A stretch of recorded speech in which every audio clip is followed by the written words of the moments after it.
ሰላም ሰላም የዳኒ ስፖርት ቻናል ቤተሰቦች እና የእግር ኳስ ቤተሰቦች እንደምን አላችሁ? ዛሬ እንደተለመደው የአውሮፓ እግር ኳስ መድረኮችን እና በእንግሊዝ ፕሪሚየር ሊግ እጅግ አነጋጋሪ ትኩስና ተጠባቂ የሆኑ መረጃዎችን ይዘን መተናል። በዕለቱ ስፖርት ዜናዎቻችን የቻምፒየንስ ሊግ እና የአውሮፓ ሊግ ድልድሎችን እንዲሁም ትኩረት ነጥብ የሆኑትን የዝውውር ገበያ መረጃዎችን ሙሉ አብረን እንከታተል እላለሁ። ወደ መረጃዎች ከመግባታችን በፊት ለቻናላችን አዲስ ከሆናችሁ ላይክ፣ ሼር፣ ሰብስክራይብ በማድረግ የዳኒ ስፖርት ቤተሰብ ይሁኑ። እንዲሁም የያዛቸውን መረጃዎች አስመልክቶ ያላችሁን ሀሳብ በኮሜንት ሳጥን ውስጥ በማስቀመጥ ውይይታችንን እንዲቀላቅሉ በአክብሮት ጋብዛችኋለሁ ማለት ነው። አብራችሁን ቆዩ።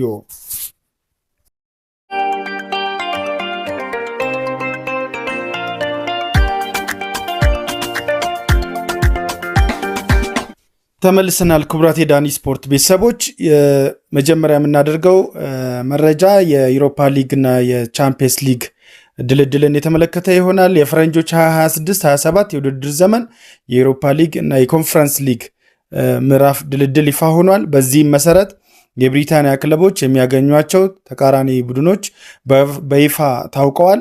አጠቃላይ 36 ክለቦች በአንድ ትልቅ ሊግ ሰንጠረዥ የሚፎካከሩ ሲሆን ከነዚህ ውስጥ የመጀመሪያዎቹ 8 ክለቦች በቀጥታ ወደ 16ቱ ራውንድ ሲያልፉ ከ9 እስከ 24ኛ ደረጃ የሚጨርሱ ደግሞ የሁለትዮሽ የቅድመ ማጣሪያ ፕሌይ ኦፍ ጨዋታ የሚያደርጉ ይሆናል ማለት ነው።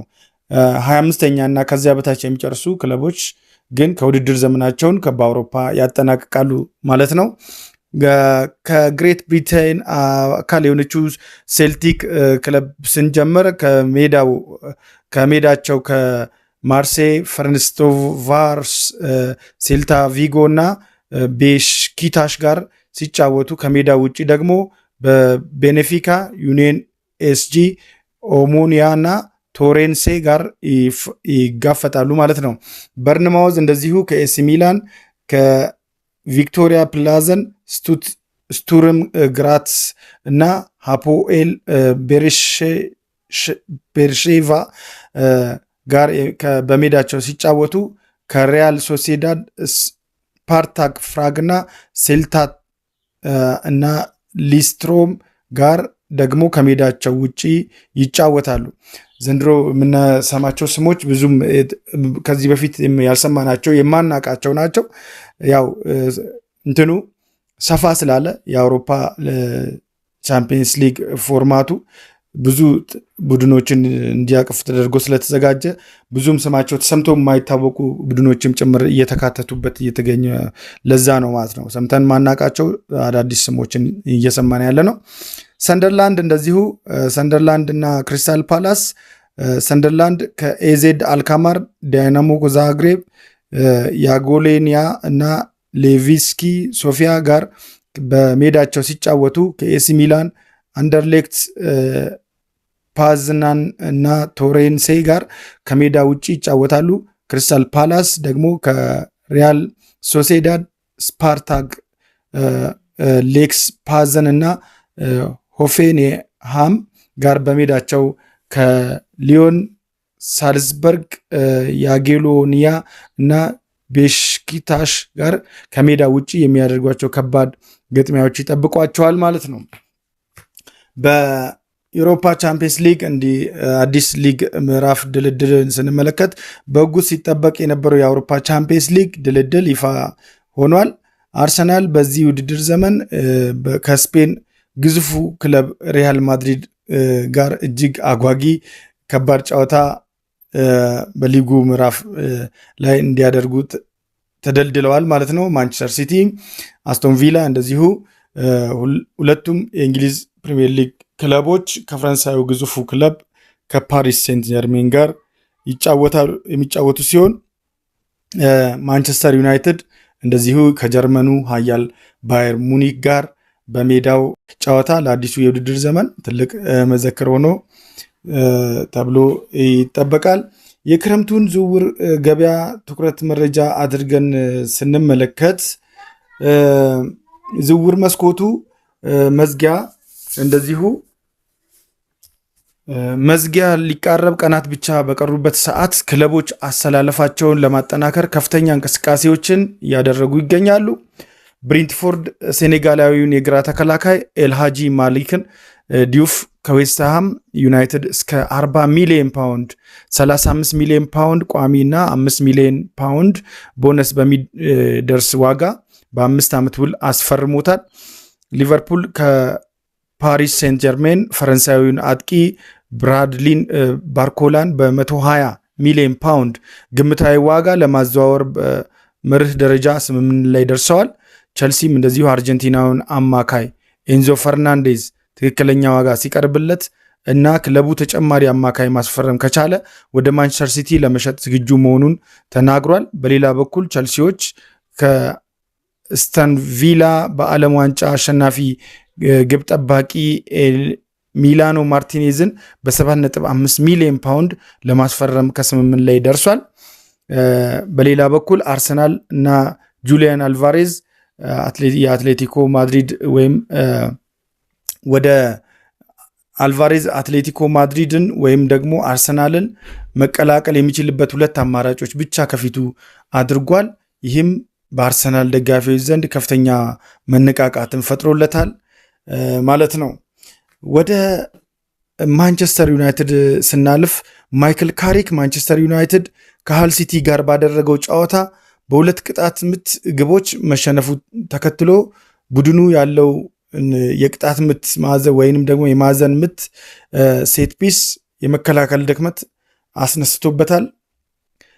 ባለፈው የውድድር ዘመን የመጀመሪያ አንስቶ ዩናይትድ ከማዕዘን ምት ብቻ 12 ግቦችን አስተናግዷል።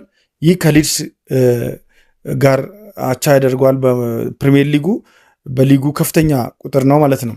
ካሪክ ቡድኑን ከተረከበ ወዲህ አጠቃላይ ተከላካይ ክፍሎቹ መሻሻል አሳይቶ የነበረ ቢሆንም ከቆሙ ኳሶች የሚቆጠሩበት ግቦች ከፍተኛ በመቶኛ መያዛቸው አሳሳቢ ሆኖ ቀጥሏል ማለት ነው። ዩናይትድ ይህን ችግር ለማስተካከል እሁድ በኦልድ ትራፎርድ ከኢፕስዊች ታውን ጋር ወሳኝ ጨዋታ ያደርጋል ማለት ነው። ይህንንም ተከትሎ የተጎዱት ተጫዋቾች መመለስ አለባቸው። አለበለዚያ በቀደም የታየው ክፍተት በዛ መልኩ ሊቀጥል አይገባም ማለት ነው። ሄቨን ያሳየው ልምድ ማነስ፣ የልምድ ማጣት ሌሎችንም እነ ሃሪ ማጉዌር ላይ ራሱ ተጋብቶባቸው ነበር። እኔ ሃሪ ማጉዌር አሁንም ለቡድኑ በጣም ምሰሶ ነው ብዬ ከማስቡ ሰዎች መካከል ነኝ። እሱ አጠገቡ ብቻውን ብዙ ሰው መያዝ አይችልም። ያንን አይነት ኮንፊደንስ ማጣትና መቦጃቦጅ የተፈጠረው ምንድን ነው? በሌሎቹ ተጫዋቾች የቦታቸውን አለመሸፈን ክፍተት፣ ሉክሾውን ጨምሮ። ሉክሾው በጣም በሳልና ክላስ ያለው ተከላካይ ነው ግራ ክንፍ ላይ። እሱ እስካለ ድረስ ግራ ክንፉ ብዙም ችግር የለበትም። ነገር ግን አንዳንዴ የሚታይበት ታይሚንግ የቆሙ ኳሶች ሴት ፒስ ላይ ታይሚንግ ኦፍሳይድ አሰራር ላይ ይገባል። ሌሎቹም እንዲጠቀሙ የሚያደርግበት ሁኔታ አለ። ነገር ግን ፊት አለመሆን ነው እንጂ ቡድኑ በቀደም በጭራሽ በጥሩ ብልጫ ቡድኑ ሃል ሲቲን አሸንፎ መውጣት የሚችል ነበር። ኳስ ይዘው አንድ ኳስ ሲይዙ የመበተንና የመረበሽ ነገር ይታይባቸው ነበር ከፊ ተከላካዮቹ ላይ። ያንንም ያሳየው ምንድነው? መሃል ሜዳው ላይ አዲስ የመጡት ቴሌማንስና ከቸልሲ የመጣው ልጅ ማለት ነው ልምድ ማነስ አለመዋሃዳቸውን የሚያሳይ ነው። ለተከላካዮቹ ከቨር ለመስጠት የታየበት ሁኔታ ነው የነበረውና ያ ነገር የመሃሉ ሽፋን ለተከላካዮቹ መስጠት ከቻለ እና ጥሩ ውህደት የቆመ ኳስ ላይ ማሳየት ከቻሉ በጣም ጥሩ ዩናይትድ ነው ያየሁት። በጣም አስፈሪ ቡድን ይሰራሉ ብዬም አስባለሁ።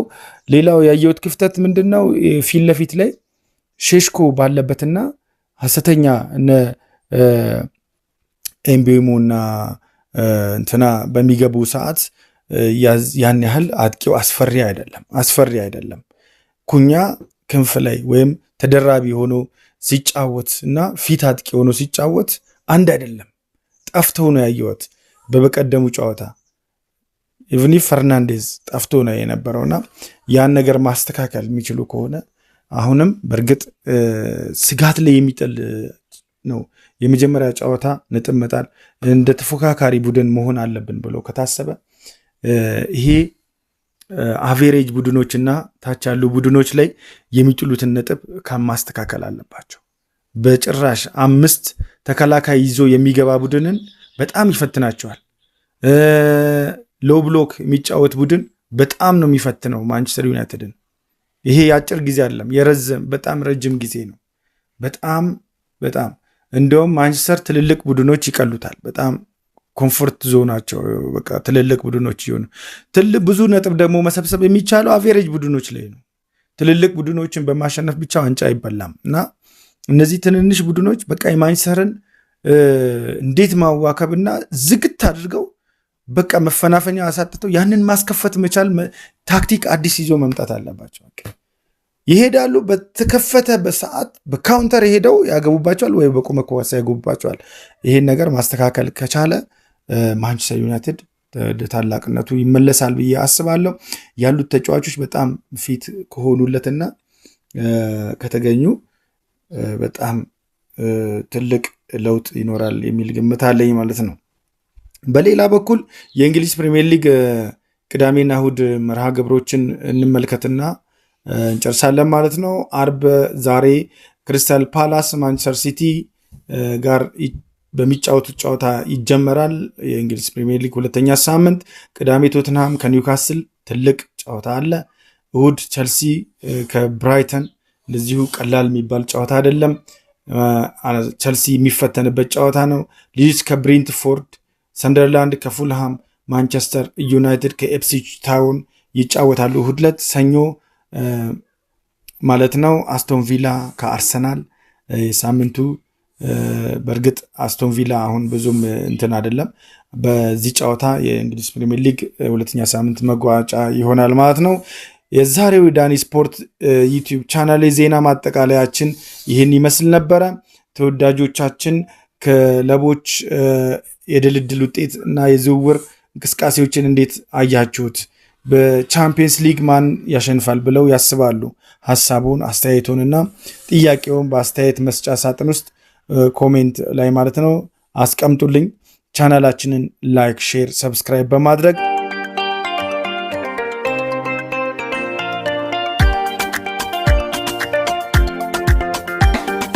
ዳኒ